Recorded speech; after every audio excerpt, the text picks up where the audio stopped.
Hi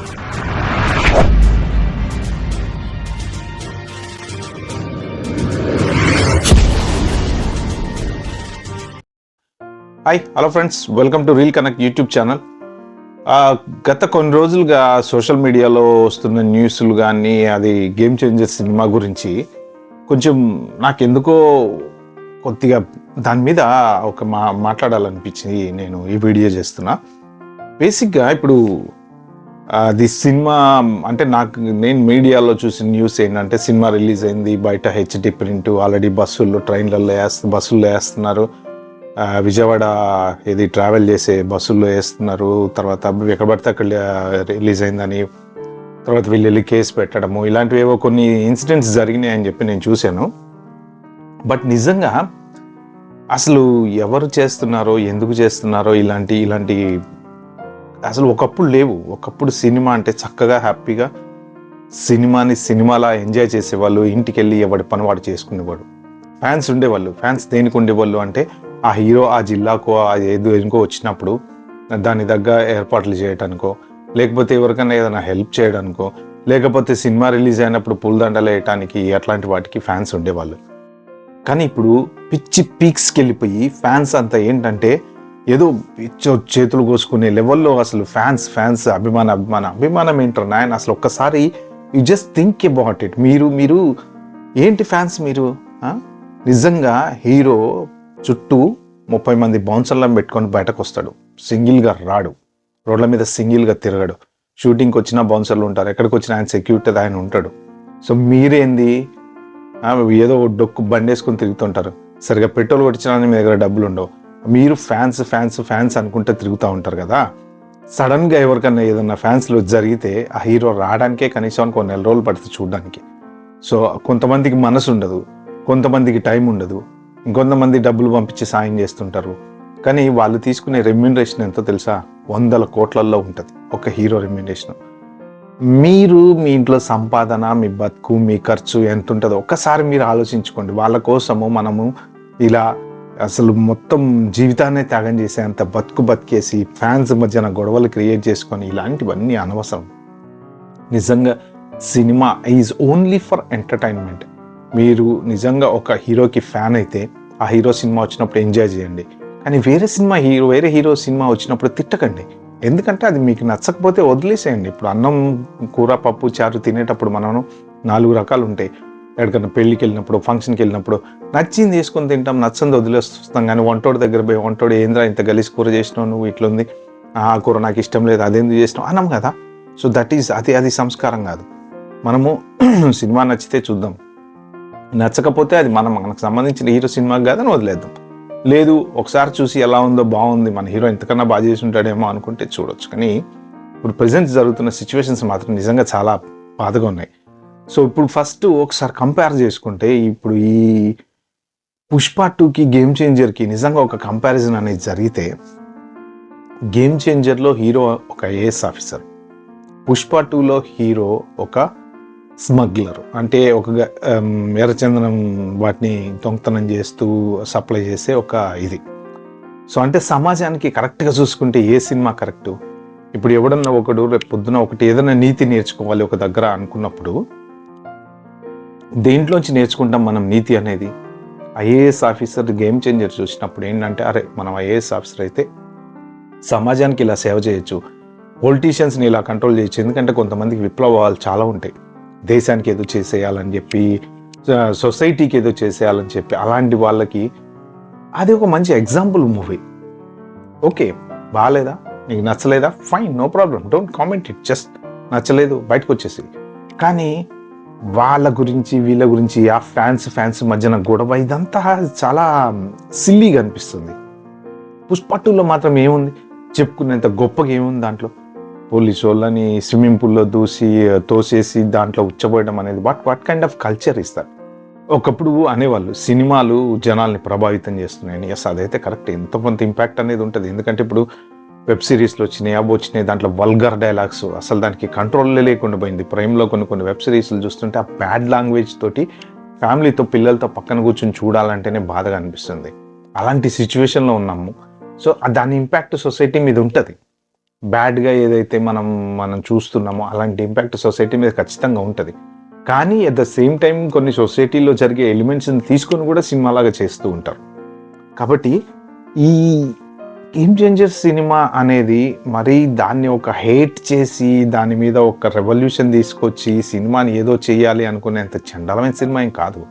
కాకపోతే మేకింగ్లో కొంచెం ఇటు అటు అది ఎన్నో సినిమాలకు జరిగినాయి, కొన్ని వందల వేల సినిమాలకు జరిగినాయి. పుష్ప 2 కూడా గుడ్ మూవీ. దేని పరంగా గుడ్ మూవీ? యాక్టింగ్ పరంగా గుడ్ మూవీ, మేకింగ్ పరంగా గుడ్ మూవీ, టెక్నికల్ వాల్యూస్ పరంగా గుడ్ మూవీ. బట్ నువ్వు సోషల్ మెసేజ్ ఏమి ఇస్తున్నావు సమాజానికి? అంటే నిన్ను చూసి, ఒక హీరోని చూసి మనం ఏం నేర్చుకోవాలి? గేమ్ చేంజర్లో ఒక హీరోని చూసి నేను ఐఏఎస్ కలెక్టర్ అవ్వచ్చు, ఐపీఎస్ అవ్వచ్చు అనేది నేర్చుకుంటాం. అదే పుష్ప 2లో మనం ఏం నేర్చుకుంటాము? స్మగ్లర్ వాళ్ళని నేర్చుకుంటామా, లేకపోతే ఎలా పోలీసుల్ని కొట్టాలని నేర్చుకుంటామా, ఎలా పోలీసులకి లంచం ఇవ్వాలని నేర్చుకుంటామా? అంటే what kind of culture they are showing? అంటే పోలీసులకి లంచం ఇచ్చేసి స్టేషన్లోంచి పంపించేస్తాం. అదొక సీన్. దాంట్లో మీరు నిజంగా కంపేర్ చేసుకుంటే రామ్ చరణ్ గేమ్ చేంజర్లో లాస్ట్లో వచ్చేసి పోలీసు వాళ్ళందరూ మీరు ఇక్కడ ఉంటే మీకు ఇబ్బంది, మీరు వెళ్ళిపోండి, వేరే సోషల్ ఎలిమెంట్స్ ఉన్నాయి వాళ్ళని చూసుకోండి, మీరు ఇక్కడ ఉండొద్దని పంపించేస్తారు. అంటే ఈజ్ ప్రొటెక్టింగ్ పోలీస్. ఇక్కడ పుష్ప 2లో వచ్చేసి పోలీసుని బ్యాడ్గా చూపించడం.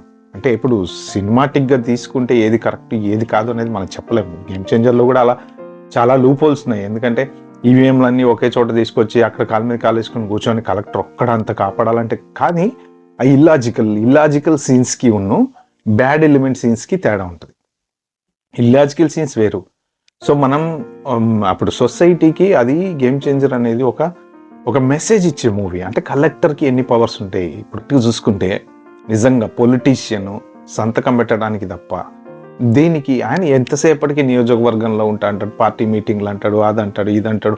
ఆఫీస్లో చక్కగా కూర్చుని 9 to 5 ఉద్యోగం చేసి ప్రజలకు ఏం ప్రాబ్లమ్స్ ఉన్నాయి, ఎక్కడెక్కడ వాటర్ రావట్లేదు, ఎక్కడెక్కడ సమస్యలు ఉన్నాయి, ఎక్కడెక్కడ రోడ్లు సరిగా లేవు, మన దగ్గర ఎట్లునే గోతలు రోడ్లు రోడ్లు ఎప్పుడన్నా మన మినిస్టర్ కానీ ఎవరన్నా ఒక బండి వేసుకుని వెళ్తే తెలుస్తుంది ఆ గుంటల నుంచి పడి జనాలు ఎలా లేస్తారనేది. అంటే వాళ్ళకి గ్రౌండ్ లెవెల్లో ఏం తెలియదు. గ్రౌండ్ లెవెల్లో ఏం చేయాలన్నా, ఒక పేపర్ సంతకం పెట్టాలన్నా కింద సంతకం పెడతారు, పైన మ్యాటర్ రాసేదంతా ఎవరు? ఆ డ్రాఫ్టింగ్ ఎలా ఉంటుంది, ఎంత ప్రొఫెషనల్ డ్రాఫ్టింగ్ ఉంటుంది. ఒక జీవో, ఒక గవర్నమెంట్ ఆర్డర్ తయారు కావాలంటే దానికి డ్రాఫ్టింగ్ అంతా రాసేది ఐఏఎస్ వాళ్ళే. వాళ్ళు ఇచ్చే డ్రాఫ్టింగ్తోని వీళ్ళు కింద సంతకం పెడతారు, అయిపోయింది, బయటకు వచ్చేసింది అది. అంటే ఇప్పుడు ఇక్కడ పొలిటీషియన్ గొప్పోడా, ఐఏఎస్ గొప్పోడా? అలాంటిది చూపించడం కోసం ఇంత మంచి గొప్ప సినిమా తీస్తే అది ఏదో స్క్రీన్ ప్లే బాగలేక తోక తలకొచ్చింది, తల తోకకు వచ్చింది. సో మేకింగ్లో డిఫరెన్స్ వచ్చింది. బట్ మనం దాన్ని ప్రతిదాన్ని భూతద్దంలో పెట్టి చూస్తే అలానే ఉంటుంది. మనం ఏం చూడాలి? ఓకే, కాన్సెప్ట్ ఏంటి? ఓకే, బాగుంది, మనకు నచ్చినంత వరకు సబ్జెక్ట్ బాగుందా లేదా, అంతే. ఒక వల్గర్ సీన్ లేదు, ఒక చండాలమైన పాట లేదు, ఒక హీరోయిన్ ఎక్స్పోజింగ్ లేదు, ఒక బ్యాడ్ డిస్కషన్ లేదు, ఒక బ్యాడ్ లాంగ్వేజ్ లేదు. సో ఏది లేదు. ఇప్పుడు పుష్ప 2కి వచ్చేటప్పటికి ఏముంది? గుట్కాలు తినుకుంటా హీరో ఎక్కడ పడతా పోలీస్ స్టేషన్లో దాంట్లో ఉమ్మేస్తాం. మరి అది ఎంతవరకు కరెక్టు? అంటే ఇప్పుడు ఏది కరెక్టు ఏది కాదు అనేది ఇప్పుడు సినిమా వాళ్ళు ఒక్కసారి మీరు నిజంగా జెన్యూన్గా ఆలోచించండి. పుష్ప 2 వల్ల ఎవరికి లాభం? ప్రొడ్యూసర్లకు లాభం, హీరోకి లాభం. వాళ్ళు డబ్బులు సంపాదించుకున్నారు, వాళ్ళు 100 కోట్లు సంపాదించుకున్నారు, వాళ్ళకి మనీ వచ్చింది. మీకేమైందిరా నాయన? మీకు ఏమన్నా లాభం ఉందా? వెళ్ళారు, 1000 రూపాయలు 3000 తగలేశారు, సినిమా చూశారు, వచ్చారు, జై అని అరుస్తున్నారు. ఏం అరవనికి? అది ఎవరి ఫ్యాన్స్ అయినా సరే. నేను అనేది ఒక పర్టికులర్, నేను టార్గెట్ చేసి ఒక పర్టికులర్ సినిమా గురించి నేను మాట్లాడట్లేదు. నేను జనరల్ టాపిక్ జెన్యూన్గా మాట్లాడుతున్నా. అంటే సినిమాని కంపేర్ చేసి వాళ్ళకి మధ్యన గొడవలు క్రియేట్ చేసి అవన్నీ అవసరం లేదు ఇక్కడ. సో బ్యాడ్ సినిమానా గుడ్ సినిమానా డిసైడ్ చేసుకొని మీరు మీ పిల్లలతో, మీరు 2 పిల్లల్ని తీసుకొని మీరు సినిమాకి వెళ్ళినప్పుడు పుష్ప 2కి వెళ్తారు, గేమ్ చేంజర్కి వెళ్తారు. చూడరా ఐఏఎస్ ఆఫీసర్ అయ్యాడు హీరో, చక్కగా నువ్వు కూడా చదువుకొని ఐఏఎస్ ఆఫీసర్ అవ్వరా అని చెప్తారు. అదే పుష్ప 2కి వెళ్తే ఏం చెప్తారు? అరే వాడు స్మగ్లింగ్ చేస్తున్నాడు రా, మీరు కూడా స్మగ్లింగ్ చేయండి రా అని చెప్తారా? చెప్పలేరు కదా. అంటే పిల్లలకి మనం ఏంటి? గుడ్ క్వాలిటీస్ నేర్పాలి. గుడ్ క్వాలిటీస్ నేర్పాలంటే ఫస్ట్ మనం తెలుసుకోవాలి ఏది గుడ్డో ఏది బ్యాడో. సో అంటే ఇక్కడ ఇప్పుడు యాక్టింగ్ పరంగా, మేకింగ్ పరంగా, సినిమా పరంగా చూసుకుంటే 2 సినిమాల్ని మనం జడ్జి చేయలేం ఏది గుడ్ ఏది బ్యాడ్ అని.